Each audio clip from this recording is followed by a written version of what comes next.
So you've got this amazing idea for a charity, right? But then you think about the paperwork and it just feels overwhelming. Well, today we're going to break down Form 1023 Easy. It's the IRS's so-called shortcut for getting your nonprofit started. The big question is this shortcut actually the right path for your mission? Let's find out. Starting a charity is an incredible thing to do, but that paperwork can feel like you're about to climb Mount Everest. The traditional Form 1023, that's the long haul, super detailed application. But to make things a little easier for smaller groups, the IRS created Form 1023 EZ, a streamlined, much shorter version. But just because it's easier doesn't mean it's for everyone. All right, here's how we're going to tackle this. First, we'll ask, what is this shortcut really? Then we'll see if you can even pass the eligibility test. After that, we'll look at your organization's legal blueprint, the rules you have to play by, whether you're a public charity or a private foundation, and finally, help you figure out which path to choose.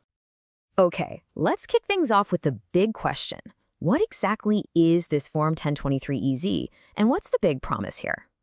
So, at its heart, this form is all about being a simpler, faster, and cheaper way for smaller charities to get that official 501c3 nonprofit status from the government.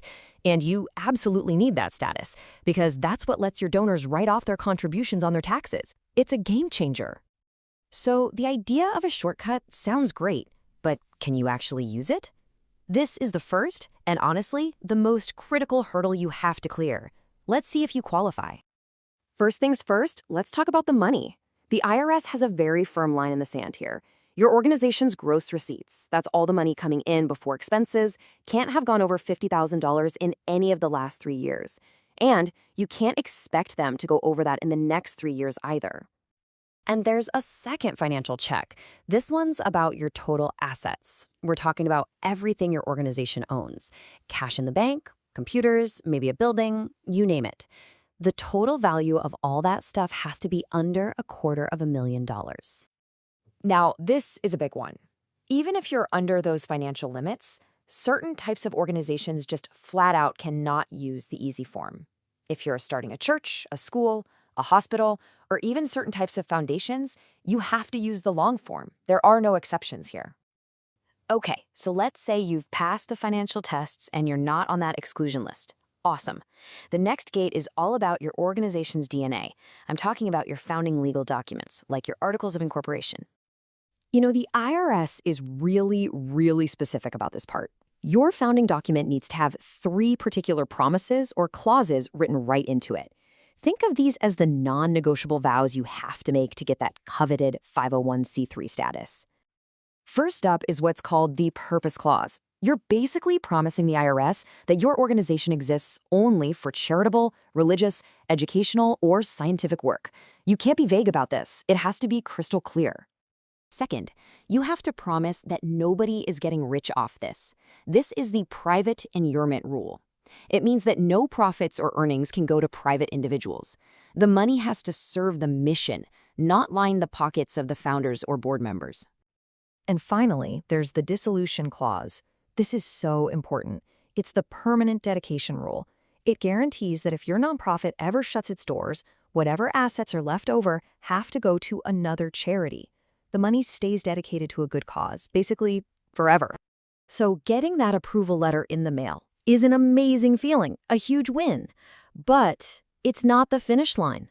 To keep your tax-exempt status, you've got to follow the rules of the road, year after year. These are pretty much the cardinal rules you have to live by. The biggest one? You absolutely cannot get involved in political campaigns, period. We've already talked about the rule that no private individuals can profit. And lobbying, well, that's tricky. It's not totally forbidden, but it can't be a substantial part of what you do.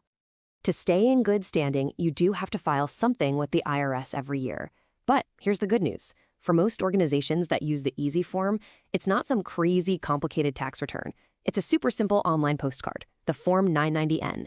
It just lets the IRS know you're still active. But be careful. If you forget to file for 3 years in a row, poof, your status is automatically revoked. All right, next up, you've got another big decision to make. You have to define your organization's financial identity. Are you a public charity or are you a private foundation? This choice has some pretty big long-term consequences. So what's the difference? Well, most organizations using the easy form are going to be public charities. That just means you get your funding from a wide range of sources, the general public, government grants, that kind of thing. Private foundations, on the other hand, are usually funded by just one person, one family, or one corporation, and they have to follow a much stricter set of rules. Okay, we have walked through the eligibility tests, the legal must-haves, and the key rules. Now we can put all those pieces together and really figure out the best path forward for your mission. So let's just boil it all down. This streamlined form, the 1023 Easy, is an absolutely fantastic tool if your organization fits a very specific profile. You got to be small, based in the US, have a really straightforward mission, and keep your finances well under those thresholds we talked about. If you've been nodding along and thinking, yep, that's us, then here are your next concrete steps. First, before you do anything else, you have to get an EIN from the IRS. It's like a social security number for your organization. Second, and don't forget this, federal approval is not state approval. You have to check what your state requires. And finally, the application itself is all done online through the pay.gov website. And that really brings us to the final question. Choosing the easy path isn't just about saving some time and paperwork right now. It's about being really sure that the limits on your income, your assets, and your structure won't hold you back down the road. You want to make sure you're not hamstringing your potential to grow and serve your community. So choose wisely.